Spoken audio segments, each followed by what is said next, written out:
it's Justine, and I thought I would pop in and do another live video. It seemed that a lot of people really enjoyed my last one on the top 10 myths and realities of being a card designer.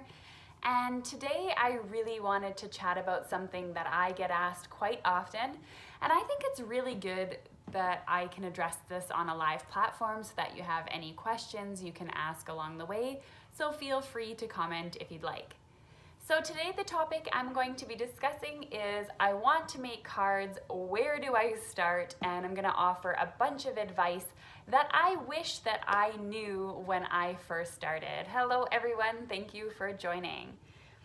Okay, so one of the questions I think I get asked the most is, what do I buy when I first start card making? It's so overwhelming. When I go into a scrapbooking store, or I go into Michael's, or I go into Joann's, or I see all of these online stores and I don't know what to buy. And so I'm going to give you a few things that you definitely need if you want to start card making. I'm going to tell you what you can cheap out on and what you shouldn't, and let's take it from there. So the first one that I'm going to show you is a paper trimmer. Of course, you need to be able to cut paper, and cutting straight obviously is definitely worthwhile. So when I first started, I started off with a ruler and a pencil, and I drew lines and I cut from there, and nothing ever turned out straight. So don't even bother. You need a paper trimmer. Now, I have no affiliate kickbacks, nothing from this product. This is my favorite trimmer of all time. It's the Stampin Up Trimmer. I am not a Stampin Up demonstrator. This is a true, authentic review from the bottom of my heart. And one reason why I like it is it has both a paper trimmer as well, like a cutter blade, as well as a score blade. I like that everything lines up here. It has a fold out arm if you need to do 12 by 12. I like the grid lines on it. Mine is, I originally bought it when I was in Germany, so it does have centimeter lines on mine. I'm assuming the US one has inches, but this one does have both centimeters and inches, which I do like as well. So if I'm looking at a European website for instructions, I can follow centimeters. If I'm looking at an American one, I can follow in inches. So that's the first thing. Don't cheap out on a paper trimmer. It's never worth it. I used to use ones from Fiskars as well, which I know are available at Michael's, and they're decent, but I found that little metal wire, which was so good at telling me exactly where it was going to cut, often frayed. The nice thing is Fiskars does have warranty on all their stuff, so they will send you a new one, but it is a little bit of a hassle, I found. But that Stampin' Up one definitely lasts me a long time, and I replace my blade, I would say, on an average of every 6 months, which is pretty good if you know how much I craft. The second thing I definitely suggest is buying something for stamping. If you're going to be a card maker, often stamping goes hand in hand to stamp your sentiments or to stamp images. And you can go ahead and have a block. So there's acrylic blocks. These here you mount your stamp on, and then you can go ahead and stamp. This is definitely a beginner basic, I would say, and it's affordable. However, I do think that if you want to not get frustrated, you want to avoid that frustration. If you make a mistake, you can fix it. I definitely recommend a Misti stamping tool. This here retails for about $60, but it's definitely the best thing I ever spent money on. So often people will complain about the price, but I say it's the same price as 4 stamp sets or even less than that. And I use this every time I craft. And one of the main things that you can do with this is you can stamp in the same spot twice. So if you don't happen to ink up your stamp properly, it's okay. You can stamp in the same spot again. I can't tell you how much money I've saved in cardstock just by having one of these things for sure. So if you ever want to check out, I have lots of videos on how to use the Misti. I think it's my most viewed video on YouTube. So there's lots of different techniques with this as well. The second thing, or the third thing I should say, is good ink. Now, you have to think about what your style is going to be. So the black ink that I personally recommend is the Versafine Black Onyx ink. This is definitely the best ink I've found for black detailed stamping. So I find a lot of the time when I stamp in a normal dye ink, then the letters, especially the very thin lines and thin fonts, might become a little distorted. So this one here is definitely amazing. If you're looking for colors, I can never recommend Katherine Pooler inks enough. They come in some amazing, vibrant colors. They stamp full coverage each time, so you don't have to worry about, you know, stamping and it's faded and things like that, or that if you're stamping solid things. The other great thing, they don't contaminate, so I can stamp a stamp in red, I can go ahead and stamp in yellow, and I'll get a true yellow after that without any staining or contaminating from before. So that's really cool. I recommend for beginners the Katherine Pooler Party Collection, which I have linked below in the video description. And of course, you can just go ahead and pick out the colors you need. So when I first started, I just picked out one yellow, one orange, one pink, one purple, one green, one blue, and one black. And that's pretty much what I used for a long time. And you definitely don't need to have all of the inks. However, for those ones, I definitely recommend, of course, getting the refill. Okay, so the next thing that I would recommend investing as a card maker is a great sentiment stamp. So I recommend most the My Favorite Things Essential Sentiments. You can see how much I've used these. It even has masking tape on them. You can see I use them all the time. And the More Essential Elements adds more on there. And the reason why is you get sentiments like happy birthday, a million thanks, you're not alone, congratulations, happy anniversary, happily ever after, I love you, I mean it, welcome little one. So you really get, just for every occasion, a sentiment. And then when you start building your collection more, you can start investing in more specialized stamps. Like, I love MFT stamp sentiments, they're my favorite. Things like, you know, one whole dedicated to Mother's Day if you make a lot of Mother's Day cards or cards for your mom. So those are the ones that I recommend. Another one I recommend, and I forgot to link this one in below, I'll add it later, is the Sincere Greetings from Altenew. And the reason why I like this one, you can also see how much it's been used, is it has a thank you, a happy birthday, a thinking of you, don't give up, hello, and miss you, but it also includes a sentiment for the inside of the card, which I like. And one other one that I love, because I love the font, is Heffy Doodle's Everyday Sentiment Duos. You can also see how many times I use this. Someone's asking what the black ink is again. Versafine Black Onyx. I have it linked below in the video description. I like this one because it has a large font like Happy New Home, but then it has underneath a small font that says, may your home always be blessed with happiness. And I like that it adds that sort of subtitle to your sentiment. Another thing I would recommend, and this might not be for everybody, but I do recommend it for beginners because of the price point, as well as from, you can work off those inks. Hello from Germany, how exciting. Guten Tag. I speak German if you didn't know that. So anyway, going on, blending tool. So this is a blending tool from Ranger. I have it linked below in the video description. This is just gonna help you with your inks. It comes with some foam. You can also buy additional foams for your other colors, but they are washable as well. And this definitely will help you do a ton of techniques with your Katherine Pooler inks or Distress Oxide inks, because you can do background blending, things like that. There is a little bit of a learning curve in this, but it is definitely doable. Another thing that's come out lately that is similar, and I've linked to these as well, are these, I have the ones from Picket Fence. They're these blendable foam, and they're like makeup brushes. They're like an actual brush, so soft and fun. They come in tons of sizes. I personally like the top 3 sizes myself, and I use these recently all the time. I just dropped one. And these are amazing as well, and I don't find there's a learning curve. You get a really nice blend each time, no harsh lines. These are really great. And as I said, it's just something that adds on so you can use your inks in another way. The next thing is kind of one and the same, and that is cardstock. So what I like to do, and I've said this before on videos, I like to buy these sample packs. I buy my cardstock from Gina K Designs. And lots of companies do a sampler pack. And what's great about a sampler pack is you get like a variety of colors, and you get 2 or 3 of each color, maybe 4.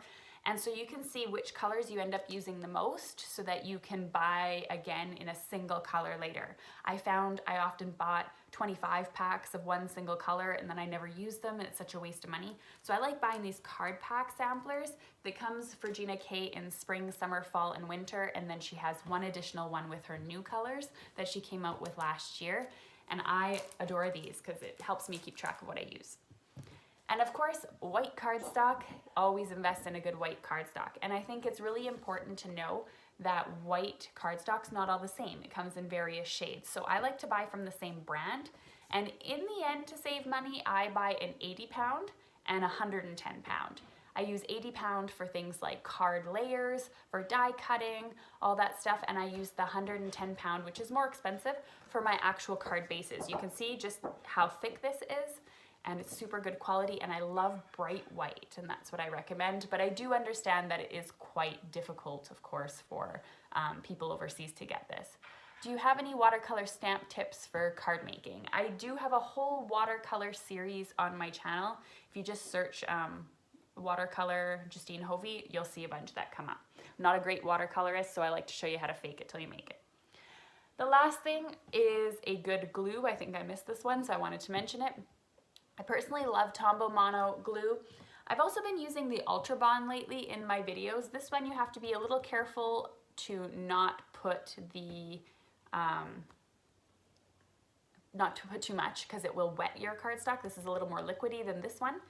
Both are great. Someone's asking me what the GSM on the cardstock is. I'm not 100% sure, but I did link to them below in the video description.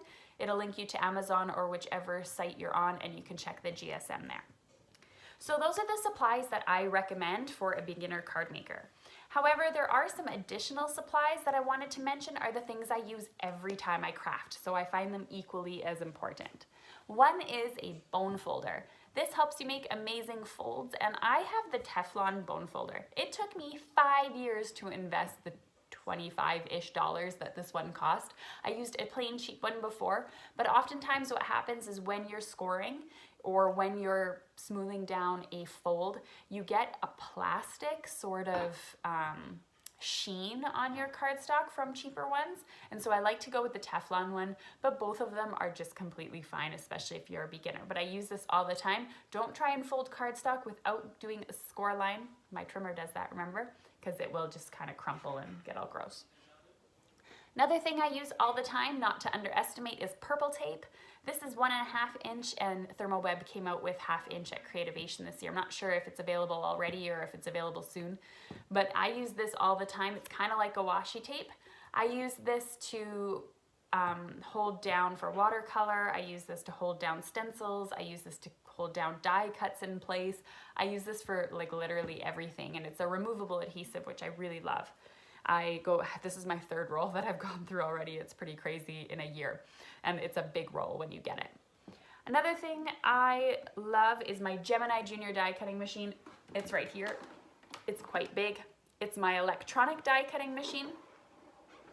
I have a question here, sorry. Do you use punch boards, and if so, what do you recommend? I have an envelope punch board, and I have, I believe, a gift box punch board. I never use them. That's my honest answer there. I don't. Anyway, back to the Gemini Junior. You don't need an electronic die cutting machine, of course. They are a little bit on the pricier side. Big Shot does what it needs to do. Platinum 6, Cuttlebug, they all work, but it's definitely something I use on a regular basis, and it opens up the whole world of die cutting. And I'm gonna go into a little more detail later about that. My glass mat is what I film on. It's from Tim Holtz. I have stuff on it right now, so I can't lift it up. So I don't no longer use one of these cutting mats. I use a glass mat. It's super easy to clean up, and I absolutely love working on it, especially when working with things like pastes, alcohol ink, watercolors. It just really is super easy to clean up, and I recommend it a lot. So trimmer Misti, I talked about already. Versafine ink, the black one. Another thing I use often is a microfiber cloth. I linked to the one I use below, but you can get microfiber cloths really anywhere. I bought this as well as the stamp cleaner from Brutus Monroe. And I love this stamp cleaner. It's a really great stamp cleaner. I don't use a lot of stamp cleaner though, to be honest with you. So if you need to use stamp cleaner, I recommend this one called Squeaky Clean. And I love the dispenser because you just do that and it comes onto your cloth. So I like how it just sits on your desk. You don't have to dump it over or deal with spills or sprays or anything like that. Spray bottle is something I use nearly or most of the time. It helps me set things, watercolors, helps me clean up my glass mat. You obviously don't need a distress sprayer, but I do love this because it locks. So if I'm traveling with it, I don't have to worry about it spilling. And then also if you spray quickly, you get a little droplets, and then if you spray slowly, you get big droplets. That makes sense. And I think the last thing I wanted to chat about that I use all the time is foam tape. I have the Big Mama roll here. I got this one off Amazon. This one's 3/4 inch, 1/2 inch works for me best for my cards, but it wasn't available at the time. So I got them 3/4 inch. This lasts me well over a year and I never have to worry about running out of foam tape. So those are the supplies and the things I use each time, but probably the biggest question is, how do I not go broke with this hobby? So I'm gonna give you some tips and suggestions, and of course these are just my simple opinions. Full set syndrome. Get over it. A lot of people love to have the full set of things, and of course that's okay if you're not on a budget or if you really need that full set. But for me, I've really been weeding down my collections of things like inks and cardstock. I don't need every single color a company makes, and just pick and choose the colors you love to use. Invest in those first, and then you can add additional colors if you want. And remember, if you're watching a YouTube video tutorial or you're watching Tim Holtz do a new blend or something, if you don't have that exact color, try and find something similar. It's not going to be the end of the world. Beware of sales.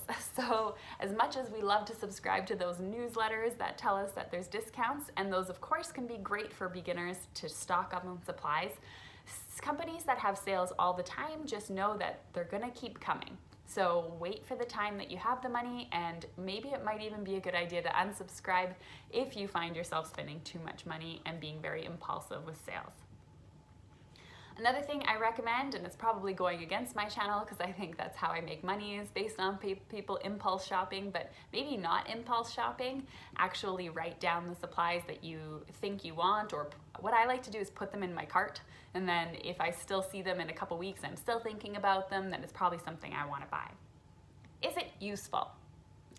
Most card makers are not going to be YouTubers or showing your cards online, and one of the things I think is it useful? You might find a beautiful card that has a gorgeous quote on it, but when are you ever gonna send that card? So I've been really trying to be mindful of this lately, to use sentiments that I'm going to actually be able to send to people. I think that I only send cards in a few occasions, and so it's important to make sure that it's useful and not just because it's beautiful, because all stamps are beautiful. Choose a technique. So when you're first getting started and you're overwhelmed, you're watching all these videos and YouTube channels and you're seeing all these techniques and supplies, choose people that use a realistic amount of supplies, then you won't be as tempted, I would say. I would think my videos use pretty realistic supplies to have in your stash, and now and again I'll introduce a new product here and there, but it's up to you whether you want to watch. But choose technique by technique. So what I mean by that is, if you're a beginner, check out a bunch of techniques, see what you want to try out, and invest in one supply group at a time. So mine, for example, would be something like heat embossing. It's something I can't live without. So at that point, I may want to invest in a white embossing powder, an embossing bag, and a heat tool. That's going to open up a whole other world of techniques and tutorials, and stick with that for a while. See what you can learn. See what kind of techniques you can learn all about that. And there's endless tips on heat embossing and things you can do with it. And you can really make months worth of cards using just those things. Then you might want to move on. Things I like to choose are things that are cheap. So the heat embossing, aside from the heat tool, which by the way, actually I've used in several other life situations, is quite inexpensive, and embossing powder lasts forever. Stencils are another thing, super cheap and inexpensive, but there's such a plethora of things that you can do, from pastes to sprays to inking to masking and all sorts of things. Speaking of masking, that's another technique I love. Just using something like purple tape or Inkadinkado masking paper, you can create a whole world of scene cards and make just beautiful lines on your cards, and so many techniques. So choose your technique and stick to it for a while instead of always just trying to invest in a million different things at the same time, and you're gonna get overwhelmed and they're gonna sit there and do nothing. Believe me, I've done it. Finding your style is super important. I appreciate mixed media. I appreciate critter stamps. I love looking at them, and I love looking at artists who make with them. However, I know now that over the years, those are the stamps that tend to collect dust, and mixed media is something that just requires me to have a whole variety of other tools that I don't have room for. So by finding your style and choosing the thing that you love, I think you'll be able to really hone in on those supplies that you need. Die cutting versus a machine. So die cutting is a world that can get very pricey. So not only do you need a die cutting machine, but then you also need to buy the metal dies, coordinating dies, and all these things. That can get quite expensive, so make sure you weigh the pros and cons of using a die cutting machine like a Gemini Junior or a Big Shot and investing in metal dies versus making a larger investment in the beginning like a Cricut Explorer like I have behind me, or a Brother Scan and Cut.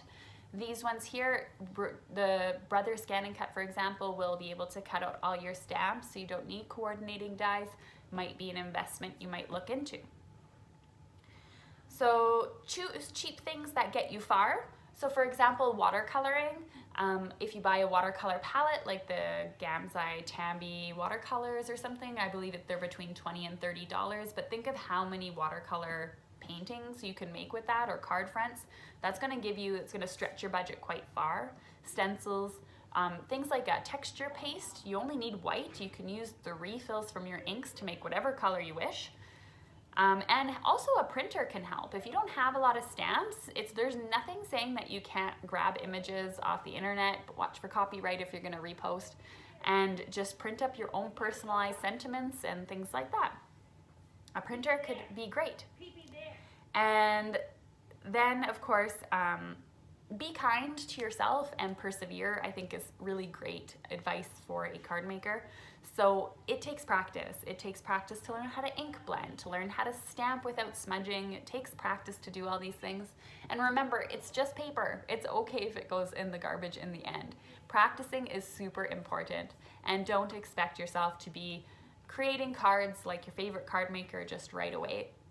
Blending is one of those things that I get taught a long time, and I'm really excited about these like little brushes from Picket Fence because they make blending so easy. But for the longest time, everyone was saying, I can't blend like you, it doesn't look great. Well, I've blended probably 300 backgrounds in my lifetime, so it does take practice, and it takes practice learning how to choose your colors and things like that.